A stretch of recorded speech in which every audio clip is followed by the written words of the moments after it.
배우를 직접 마주보고서 꼼꼼히 살펴보고서 이야기를 나눠보고서 심층 보고해드립니다. 백은하의 배우보고서 오늘의 연구대상은 배우 사이먼 팩입니다. Hello, Simon. Hello. Welcome back to Korea. Thank you so much. It's an honor to meet you. I'm Una from OLED TV. And first of all, could you say hello to our OLED TV viewers? Hello everybody watching OLED TV. It's very nice to be here. We slip and slide as we fall in love, and I just can't. Ethan, where are you? I'm jumping out a window! CIA's been infiltrated. I want one of my own men on the team. The name's Walker, by the way. Was the little car your idea? You go rogue, he's been authorized to kill you. What the hell is he doing? I find it best not to look.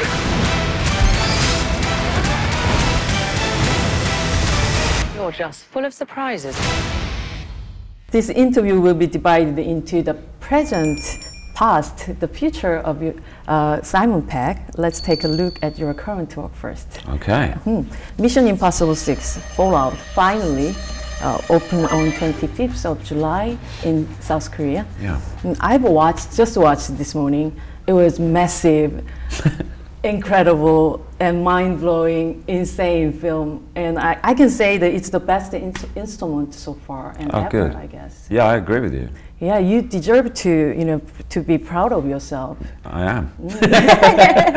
I mean, In a modest, humble way, I am, yes. What was your favorite part of the Fallout as a perspective? I mean, the audience as an audience member.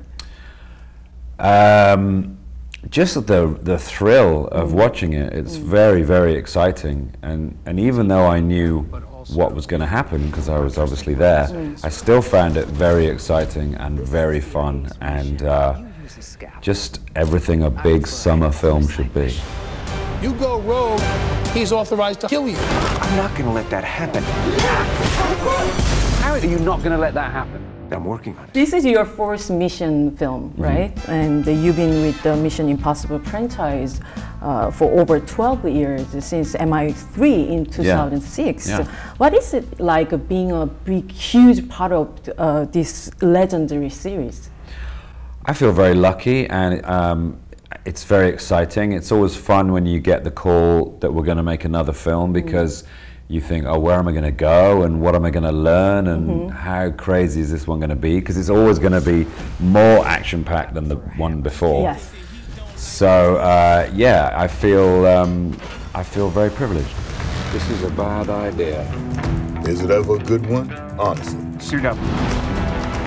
What is the beauty of the character, Benji's, from your perspective? I think Benji is like the audience member who has found him or his or herself in the action, because he's the most kind of normal. He'll be the one to say, should we really be doing this? And I don't want to do this, and this is crazy. Whereas Ethan is superhero, and he has to get on with it and just ignore that. But Benji is, I think he's the audience's way into the film, because he's probably the most relatable spy of everybody. What are you waiting for? I'm jumping out a window! Oh, sorry. Good luck. I'm not sure that Tom Cruise is a human. Me neither. So how is he, I mean, if he's a human, how he be able to those incredible stunts himself? I mean, you are an expert on that genre. Yes. Right? So is it suspicious? I do wonder sometimes if he doesn't have some kind of secret power, or has, done a deal with some sort of spirit that enables him to. But, he just trains hard and he works hard, and, he works harder than anybody I know. Ethan, where are you? I'm in a helicopter. What, you can fly a helicopter? Showtime.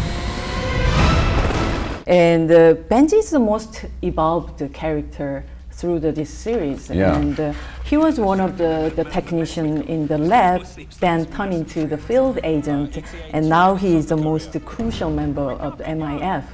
And I think your adventure to Hollywood is like Benji's. You were already a great British actor, but now you have been an indispensable A-list actor. Do you think you also evolved in Hollywood somehow? Yeah, I mean, my relationship with Tom Cruise is very similar to Benji's relationship with Ethan, in that he's kind of, I kind of, Benji looks up to Ethan. It's like, he's the big spy, he's the most famous spy, and I'm getting to work with him, and I feel like that with Tom. It's like, wow, it's Tom Cruise, and I'm getting to work with him, Yes, I'm a fan. But yeah, I mean, coming from the UK, and we have a small film industry there, and to working in Hollywood, which is obviously a much bigger sort of machine, it's been a real trip. Mm-hmm.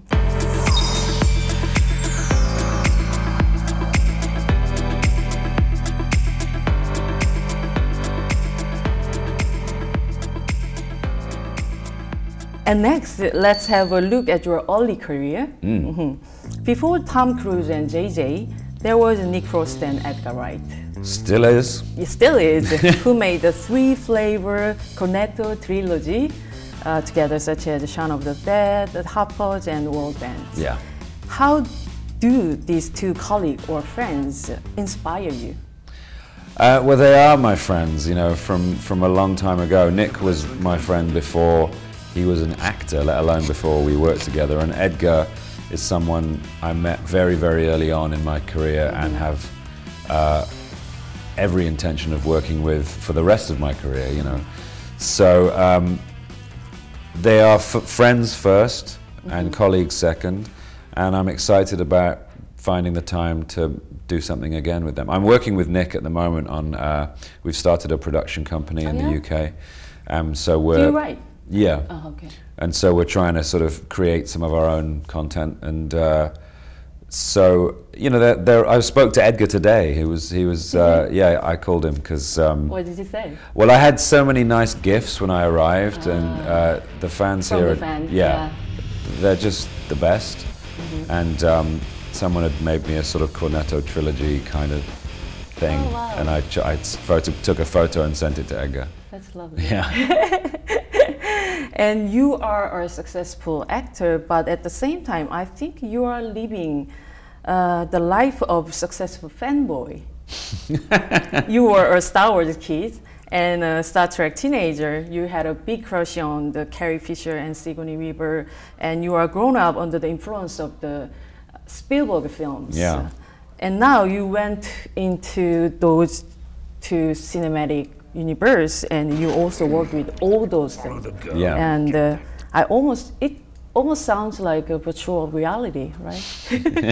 How is this possible?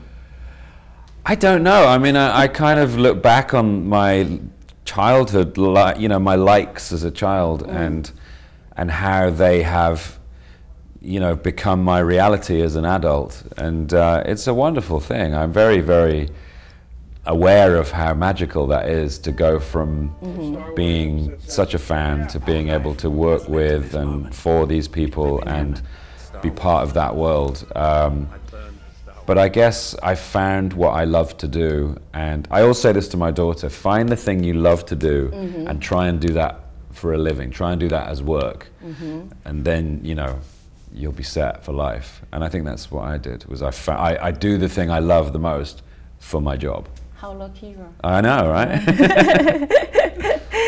The two main keywords that penetrate your work are science fiction and comedy, I think.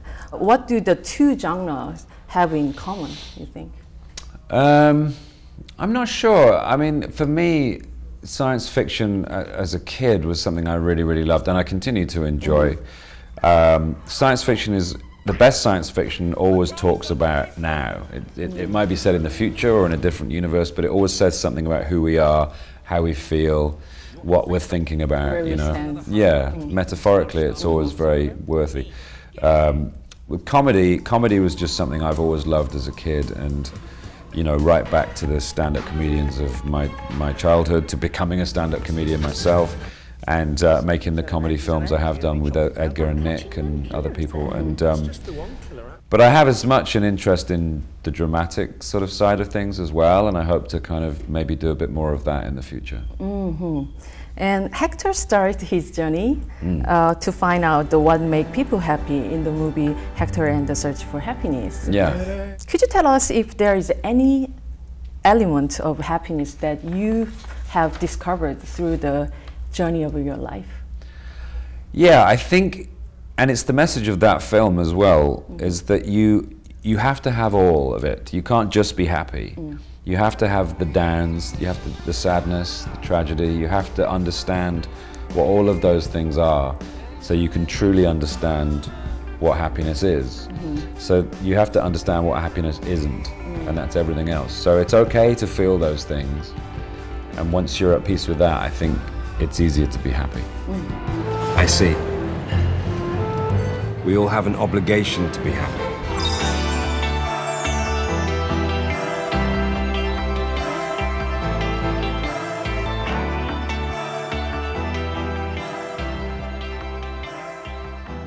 And finally, let's take a look at your future. And is there anything you would like to do in next decade? Just keep working. I don't know what we're going to do for Mission Impossible 7. 7, 8, 9, I don't know. I mean, I don't know where we go after this one. I'm worried about my future if Benji's still alive. And well, let's hope so. We'll see at the end of this film. But, you know, I just want to keep working and challenging myself and getting to travel the world and come to places like Korea, and you know, it's a really, I find myself in a very nice position, you know, to be able to. I arrived here this morning, and the welcome I got was just amazing, and so many fans. Yeah, and so generous, and kind of it's hard to put it into words how that makes me feel. It's sort of it's so overwhelming in a lovely way. So I hope I can keep delivering the kind of work that makes people want to meet me at the airport with presents. It will. And now it's time to read the line of my future report about Simon Pegg. Oh. It states, Simon Pegg, an actor who is ready to play forever. Yes. I think that you are an actor who has found your own way continuing to love what you love, rather than a goal-oriented, like the actor who are trying to achieve the particular mission in life. That's very true. Yeah, I hope you will continue to be the happiest, the busiest player in this adventurous film universe. I hope so. Yeah, thank you. I mean, thank you so much and for the interview. 백나의 배우 보고서. 오늘은 배우 사이먼 페그를 잘 보고서, 잘 듣고서 돌아갑니다. Thank you for the interview. Thank you. See you in the theater. Yeah, see you later. Yeah, I'm excited. And he'll take off his shirt and drive me wild. And I have an arm to hold me. Ole TV.